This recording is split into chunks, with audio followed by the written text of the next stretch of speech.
नरक में चले गया। इसीलिए वो नरक में चले गया क्योंकि उसके जीवन में परमेश्वर का डर नहीं था। वो इसलिए नरक में चले गया धनवान क्योंकि उसके जीवन में परमेश्वर का डर नहीं था। वो कभी वचन को नहीं सुनता था, कभी वचन के ऊपर ध्यान नहीं देता था, और ना ही कभी वचन को वो पढ़ता था, ना परमेश्वर के घर में आता था, ना ही वो खुद परमेश्वर की राह पे चलता था, ना ही वो अपने बच्चों को लेके चलता था। अपनी मनमानी करता था, पीता था, खाता था, ऐश करता था और अपने ही इच्छा के अनुसार चलता था। हे भाइयों और बहनों, अगर आप भी अपनी ही इच्छा के अनुसार चल रहे हो तो भाइयों और बहनों, इस धनवान को एक बार याद कर लो। यह धनवान जो था बहुत ही बड़ा धनी था, बहुत पैसे वाला था, लेकिन जब मरा तो वो नरक में पहुंचता है। हे भाइयों और बहनों, वचन में लिखा है कि आग जलती रहती है और कीड़ा कभी मरता नहीं है। वहां पे सिर्फ दांत पीसना और रोना और दांत पीटने के सिवा और कुछ नहीं होगा।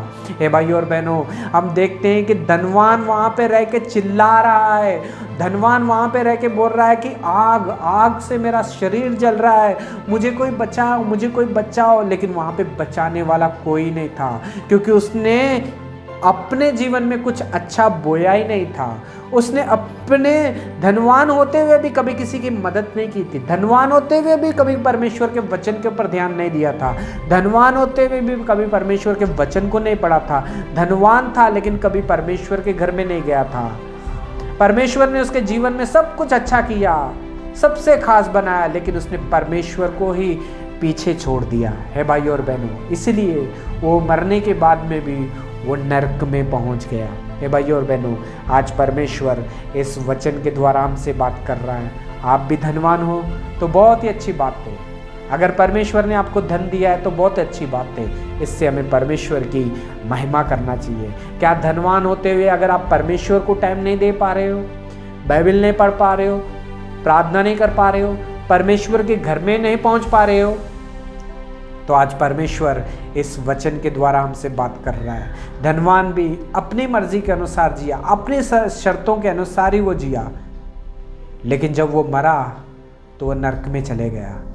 सारी रीति अच्छा किया गया उसके लिए सब कुछ, लेकिन वो नरक में जलता रहा। हे भाइयों और बहनों, वहाँ जाके नरक में जाके वो दूर से देख के कह रहा है अब्राहम से, मैं प्यासा हूँ, मुझे प्यास लग रही है। और लाजर से कहे, एक उंगली अपनी डुबो के पानी में मेरे होठों यानी कि मेरी जुबान के ऊपर रख दे। बस एक बूंद के लिए वो तरसता रहा। लेकिन वहां से परमेश्वर का वचन कहता है कि जो लोग जो है नरक में चले जाते हैं वो यहाँ पे नहीं आ सकते हैं स्वर्ग में। जो स्वर्ग में चले जाते हैं वो नरक में नहीं आ सकते। उनका रास्ता जो है वहीं पे अलग है, बीच में एक खाई है जो हम कोई भी पार नहीं कर सकते हैं। हे भाइयों और बहनों, आज परमेश्वर इस वचन के द्वारा हमसे बात कर रहा है।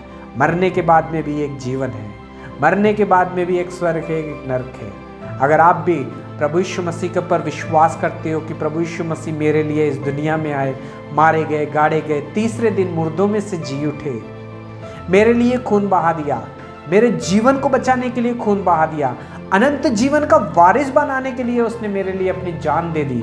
अगर इस चीज़ के ऊपर विश्वास करते हो, अगर आप अपना जीवन को बदलते हो, उद्धार पाते हो, नया जन्म पाते हो, तो आप भी एक दिन मर जाएंगे। स्वर्गदूत आपको लेके चले जाएंगे और अब्राहम की गोद में जाके आपको बिठा देंगे। हे भाइयों और बहनों, अगर आप अपनी मर्जी के अनुसार जीते हो, ना परमेश्वर से प्रार्थना करते हो, ना बाइबल पढ़ते हो, ना वचन को सुनते हो, ना परमेश्वर के घर में जाते हो, ना ही किसी के ऊपर दया करते हो, ना ही किसी की मदद करते हो, तो एक दिन आपको भी दुनिया छोड़ के आप भी मर जाएंगे। लेकिन आपको सीधा का सीधा नरक में लेके जाया जाएगा। हे भाइयों और बहनों, वो इसलिए क्योंकि अपने जीवन में आपने कभी भी अपने परमेश्वर को याद नहीं किया कि वो परमेश्वर प्रभु यीशु मसीह यानी कि परमेश्वर का पुत्र हमारे लिए इस दुनिया में आया, मारा गया, गाड़ा गया, तीसरे दिन जिंदा हो गया। इस चीज़ के ऊपर आपने विश्वास नहीं किया। हे भाइयों और बहनों, आज परमेश्वर इस वचन के द्वारा हमसे बात कर रहा है। हर इंसान का मरना ज़रूरी है और मर के फिर कहीं पे जाना भी ज़रूरी है। दो रास्ते हैं, एक स्वर्ग है, एक नरक है। अपनी मर्जी के अनुसार चलोगे, प्रभु यीशु मसीह के ऊपर विश्वास नहीं करोगे तो नरक में जाओगे।